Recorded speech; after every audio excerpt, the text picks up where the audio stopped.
দর্শক, ডাকসু নির্বাচন ঘিরে ঢাকা বিশ্ববিদ্যালয়ের সবশেষ পরিস্থিতি জানাতে সরাসরি যুক্ত হচ্ছেন সহকর্মী হাসান আল মাহমুদ। হাসান, আপনি আমাদের জানাবেন নির্বাচন নিয়ে কি বলছেন প্রার্থী ও শিক্ষার্থীরা। ইতিমধ্যে আমরা জেনেছি প্রচারণা শুরু হয়েছে। এই মুহূর্তে ক্যাম্পাসের পরিস্থিতি কেমন দেখতে পাচ্ছেন?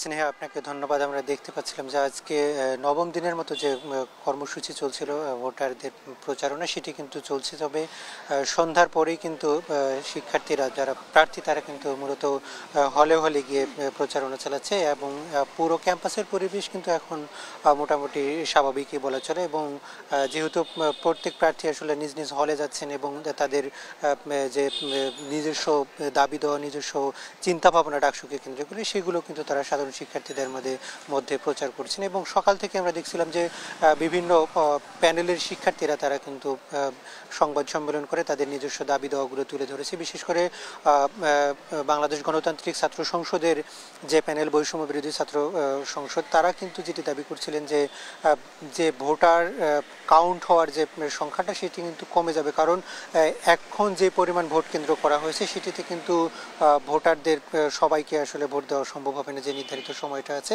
একই সাথে যে ভোটগুলো প্রদান করা হবে সেগুলো কিন্তু কাউন্টিংয়ের ক্ষেত্রে বড় ধরনের জটিলতা পোহাতে হবে এবং ফলাফল প্রকাশে একটি বিলম্ব হতে পারে বলে তারা আশঙ্কা প্রকাশ করেন। সেই আশঙ্কা থেকে তারা হলগুলো, যেসব ভোট কেন্দ্র আছে সেগুলো তারা পুনর্বিন্যাস করার দাবি জানিয়েছেন। এবং একই সাথে বিশ্ববিদ্যালয় প্রশাসন যে বিশ্ববিদ্যালয়কে ক্লাস এবং পরীক্ষা ছুটির যে ঘোষণা দিয়েছে, এর কারণে কিন্তু সাধারণ শিক্ষার্থী যারা রয়েছেন তারা কিন্তু ক্যাম্পাস থেকে বাড়িতে যাবার একটি প্রবণতা তৈরি হতে পারে বলে এখানকার সাধারণ শিক্ষার্থীরা এবং যারা প্রার্থী তারা কিন্তু অভিযোগ করছেন এবং তারা চাচ্ছেন যে সেটিকে যতটা সম্ভব মিনিমাইজ করা যায়, তারা কিন্তু সেই দাবিতেই করছেন। একই সাথে আমরা দেখেছিলাম যে গতকালকে যে সারাদিনেই কিন্তু ক্যাম্পাসের পরিস্থিতি অনেকটা উত্তপ্ত ছিল এবং ছাত্র শিবিরের এবং ছাত্রদলের মধ্যে একটি বাকবিতণ্ডা হয়েছিল। সেটি কিন্তু আজকে মোটামুটি অনেকটা স্বাভাবিক ছিল, সেরকম কোনো পরিবেশ তৈরি হয়নি। এবং ছাত্র শিবির কিছুক্ষণ আগেই, সন্ধ্যার আগেই তারা একটি সংবাদ সম্মেলন করেছে এবং সেখানে